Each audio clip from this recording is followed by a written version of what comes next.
안녕하세요. 오늘은 사마천 사기 세가 중에서 공자세가를 가지고 이제 말씀을 나눠보겠습니다. 한문학을 공부하신 송기섭 선생님 나오셨습니다. 네, 안녕하세요. 공자세가를 보면은 본기는 황제의 사적이고 세가는 제후들의 사적이고 열전은 신하의 사적이잖아요. 그런데 공자는 제후 왕이 아니었는데 왕이 아닌 인물이 세가에 들어왔단 말이죠. 사마천이 의도적으로 세가에 설정한 게 아닌가라는 생각이 드는데, 사마천이 왕이 아니었던 공자를 세가로 설정한 이유를 뭐라고 생각하세요? 그렇죠. 세가를 보면 30명이죠. 그런데 유일하게 제후왕이 되지 않았던 그 인물이 바로 공자입니다. 그런데 사마천이 세가에 공자를 포함시킨 이유가 물론 이제 공자를 우대하기 위한 그런 것도 있겠지만, 나름대로 성인으로서의 교화의 기둥이 된다라는 것, 그 다음에 학자들이 또 그를 종주로 여기고 있다는 것, 또 지성으로서 공자를 따라갈 수 있는 그런 인물이 없었던 것이죠. 그래서 정의의 주석에 보면은 공자께서 후작이나 백작의 시가 없는데도 세가로 일컬은 까닭은 학자들이 종주로 삼고 있고, 그 다음에 천자와 왕으로부터 일반인까지 유계를 말하고자 하는 자는 또 모두가 공자를 종주로 삼고 있기 때문에, 그래서 이제 세가로 포함시켰다라고 이렇게 정의해서 이야기를 하고 있습니다. 유학을 보면은 생명력이 이제 끈질긴 것 같아요. 뭐냐면 진시황 때 이 분석행 유를 당하잖아요. 분석행 유 할 때 유자가 바로 유학자들에게 묻은 건데, 그럼에도 불구하고 한나라 때는 다시 국교의 를 부활을 하지 않습니까? 그리고 최근에는 중국 공산당이 문화대혁명 때 내걸었던 고 중에 하나가 비림 비공이라는 건데요. 비림에서 림자는 림표, 한때 모택동의 공식적인 후계자였다가 나중에 반란 일으키려는 혐의가 있다라고 해서 체포당할 뻔하니까 비행기 타고 도망가다가 비행기가 사막에 추락해가지고 죽은 인물인데요. 비림 비공, 림표를 비판하고 공자를 비판한다. 이것이 중국 공산당의 공식 구호였는데, 지금은 중국 공산당이 공자를 떠받들면서 세계각지에 공자학당을 만들어서 거기에다가 막 돈을 쏟아 붓고 있지 않습니까? 뭐 이런 점에서 공자를 비롯한 유학은 어떻게 보면은 그 큰 명분의 하나를 바로 사마천이 공자를 세가로 설정한 데 있지 않았나라는 생각이 들고요. 아닌 게 아니라 나중에 뭐 공자가 왕으로 추존이 되잖아요. 문헌왕으로 이제 추종이 되니까 사실 사마천이 미리 이제 밑밥을 깔아놨던 것이 나중에 실제로 뭐 월척을 낚았다라고 해도 과언은 아니죠. 근데 전 공자세가 이렇게 보면은 공자의 인생 논어를 통해서도 우리가 볼 수 있습니다만, 논어에 나오는 구절하고 이 공자세가에 나오는 구절하고 중복되는 게 상당히 많잖아요. 근데 거기에 공자가 자기 자신의 정체성에 대해서 고민하는 부분들이 상당히 이제 많다라고 보여지는데요. 그 정체성에 대해서 고민하는 뭐 핵심 이유 중에 하나는 공자가 태어나고 자란 지역, 곡불안 지역에 있다는 생각이 좀 들어요. 그렇죠. 저희 같이 답사도 몇 번 갔었잖아요. 곡부는. 예. 그 부분은 어떻게? 근데 거기는 뭐 완전히 동이족이 사는 그런 지역이거든요. 공자가 태어난 곳이 바로 노나라 창평한 추읍이라고 하는 곳이고, 나중에 연주의 곡주로다가 이제 옮겨서 살았는데, 공자의 선조들을 보면은 공자가에는 송미자의 후손이다 이렇게 했고요. 나중에 공보가가 공족으로 되는 바람에 공씨라고 하는 그런 성을 얻게 됐고, 그렇게 해서 결국 나중에 곡부로다가 와서 그곳에서 대대로 살게 된 거죠. 그 다음에 또 두 번째는 세가에서도 그런 얘기가 나옵니다. 세가에서도 보면은 성인의 후손이다. 여기서 성인을 나타내는 말은 바로 은나라의 시조인 탕임금을 나타내는 말이죠. 탕임금의 후손이다라고 하는 그런 내용이 나오고, 공자가 세상을 등지기 7일 전에 공자께서 눈물을 흘리면서 이런 말씀을 하십니다. 어제 저녁 나는 은나라식으로 제사 받는 꿈을 꾸었으니 나의 선조가 은나라 사람이다 라고 이렇게 말을 하거든요.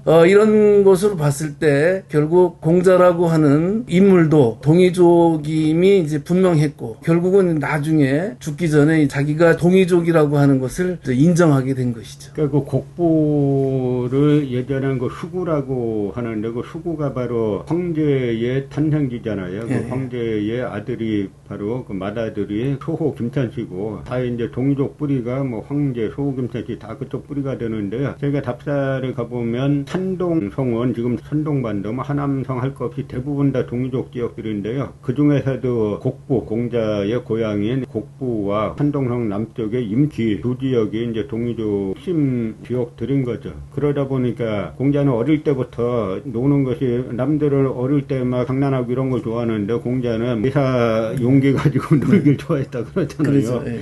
한번 상상해보면 그때나 지금이나 어린아이들은 재밌는 걸 좋아하는데 지금 예를 들어서 어떤 어린아이 몇몇 살 된 아이가 뭐 제사 지내는 그런 걸 좋아한다 그러면 좀 특이하잖아요. 근데 그 정도로 자기 뿌리에 대해서 관심이 많았고 공자가 자라면서 자기 뿌리에 대해서 관심이 많았는데 자기 뿌리가 조금 아까 말씀하신 것처럼 공자가 세상 떠나기 일주일 전에 그게 말하자면 사기 공자서가에는 유언처럼 이제 실려있는 이야기 아닙니까? 뭐, 하나라 사람들은 세상 떠나면 동쪽 계단인가요? 거기에 빈소를 모시고, 주나라 사람은 뭐, 서쪽 어디에 모시고, 은나라, 상나라 사람은 양 기둥 사이에 빈소를 모시는데, 내가 양 기둥 사이에서 제사받는 꿈을 꿨다 그러면서 나는 이제 은나라 사람은 후회다라고 하잖아요. 그런데 공자는 또 전주대의, 은나라를 무너뜨린 주나라를 높이는 대의를 주창하잖아요. 저는 그 부분에 공자가 군주대의를 내세우기까지 상당한 고민이 있었을 것이라고 생각이 됩니다. 그 부분은 어떻게? 아마도 공자가 15세 지후학을 했다고 그러잖아요. 15세 학문의 뜻을 세우고 공부를 해서 30에 일입했다고 그러는데 그런데 사실 학문의 뜻을 둔 것은 15이지만 이미 17살 때의 어떤 예학에 대한 것이 굉장히 밝았어요. 그래서 맹손씨 같은 그런 경우에는 돌아가면서 나이는 공자가 어리지만 스승으로 삼아서 예를 잘 배워라라고 하는 유언을 남기기도 했는데요. 특히 공자께서 주나라를 갖다가 존중하고 이렇게 된 것은 아마도 남궁경숙이라고 하는 맹희씨의 아들과 같이 주나라를 방문하면서부터가 아닌가 그런 생각이 듭니다. 그 주나라에 방문을 해서 보니까 하나라와 은나라의 제도라든지 문화라든지라고 하는 것을 그대로 받아서 운영을 하고 있고 또 주나라 문왕으로부터 시작을 해서 나라의 기틀을 잘 잡고 있는 것이 굉장히 좋았던 것 같아요. 그러다 보니까 나는 앞으로 하나라와 은나라의 문화를 그대로 이어받은 주나라를 따르겠다라고 얘기를 하고 있거든요. 그 부분이 논어에도 나오는 그런 구절이지 않습니까? 뭐 공자가 주나라 수도인 낙양을 가보니까 주감호 이대하는 주나라는 하나라와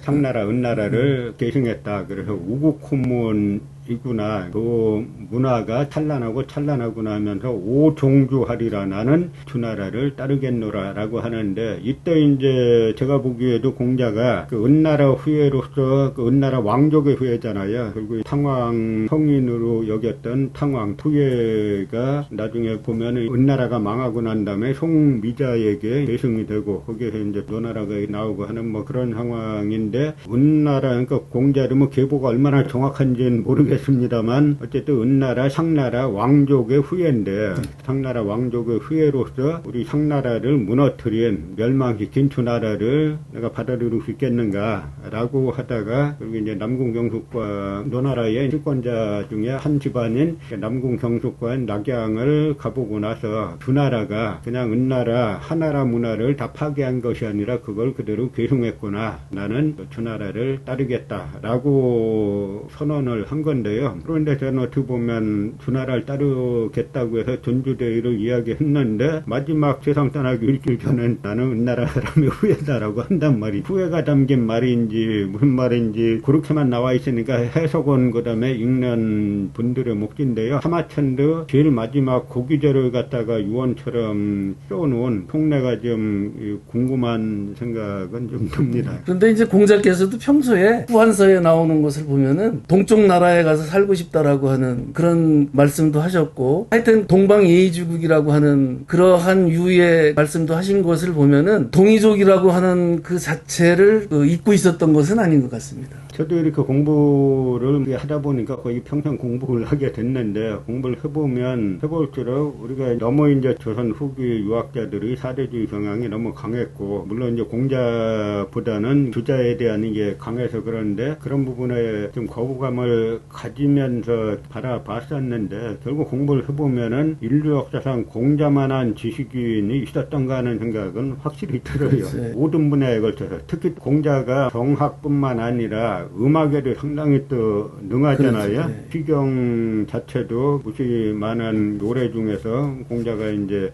취합해가지고 했는데, 공자와 음악과 관련한 그 일화들이 여러 개 있잖아요. 그 중에 한두 개만 좀 생각나는 게 있으면 설명해 주세요. 공자가 원래 또 대단한 음악가입니다. 소리를 들으면 누가 지었고 어느 음악이고 하는 것을 갖다가 다 알고서 얘기를 했으니까요. 공자에게 검은고 타는 법을 가르쳐 주신 분이 사양자라고 하는 음악가예요. 이 사람한테 검은고를 배우면서 가르쳐 주는 것을 열심히 공부를 합니다. 그래서 이 사양자가 들어보고서 이제 세 곡을 배워도 되겠다. 그러면 공자는 어떤 말씀을 하시느냐면, 나는 그 치는 법은 익혔지만 기교에 대해서는 터득하지 못했다. 한참 지나서 또 사양자가 이제 기교가 됐으니까 세 곡을 공부해도 될 것 같습니다 라고 얘기하니까, 그 기법은 알았지만 뜻을 알지 못했다. 또 한참 있다가 이제 그 뜻을 알았으니까 새로운 것을 공부해도 되겠습니다 라고 얘기를 하면, 뜻은 알았지만 이 음악을 누가 지었는지에 대해서 알지 못하겠다. 한참 지나서 이제 세 곡을 배워도 되겠습니다 라고 얘기를 하니까, 이제는 이 음악을 들어보니까 주나라 문왕이 지었다라고 하는 것을 이제 터득할 수 있었다라고 이야기하면서 세 곡을 배우는 철두철미한 공부를 이제 했던 거죠. 그러다 보니까 이제 누구보다도 탁월한 음악가로서의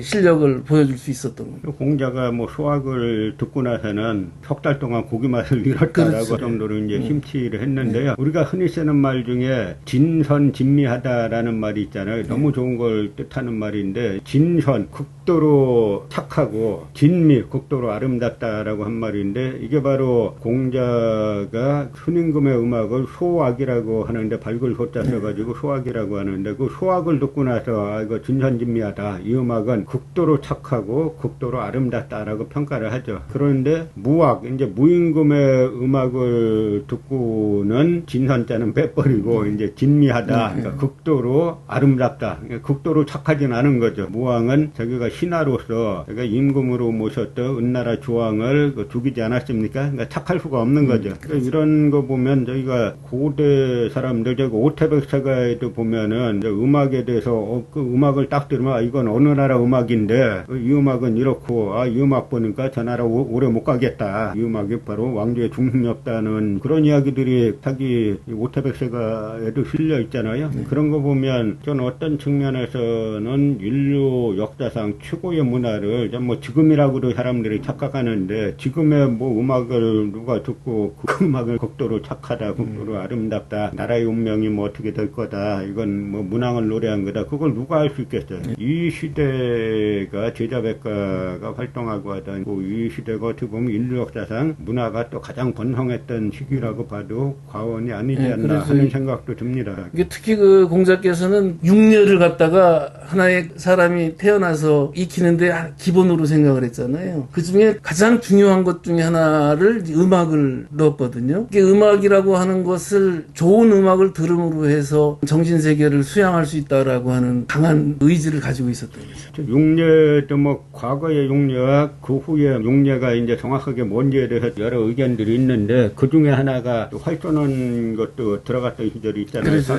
예. 그래서 공자가 내가 남과 다투지는 않지만 화를 쏘는 거면, 정정당당하게 겨루는 거면 내가 양보하지 않는다라고 하는 그런 이야기들도 있고, 뭐 그런 점에서 공자는 사실 문뿐만 아니라 무도 상당히 중요시했죠. 그렇죠. 이제 그것을 보면은 다양한 전인 교육을 추구하지 않았나 그런 생각이. 그 육녀 중에 하나에 또 그 말 모는 것도 들어가 있잖아요. 예. 근데 이제 후대의 이 주자학자들이 아주 물을 무시하고, 근데 그러면서 이제 주자학을, 유학을 신봉했던 뭐 송나라도 그렇고 조선도 그렇고, 이제 군사력이 상당히 약화돼서 결국 그 부분 때문에 망하게 되는데, 그거는 이제 공자의 잘못이라기보다는 공자를 잘못 이제 받아들인 후세의 잘못이 아닌가 하는 그렇죠. 생각이 듭니다. 오늘 공자 세가에 대해서, 공자에 관해서 말씀을 좀 나누다 보니까 벌써 또 시간이 다 흘렀습니다. 그 다음 시간에 다시 이제 세가의 세계로 여러분을 초청해서 말씀을 나눠보겠습니다. 자, 고맙습니다.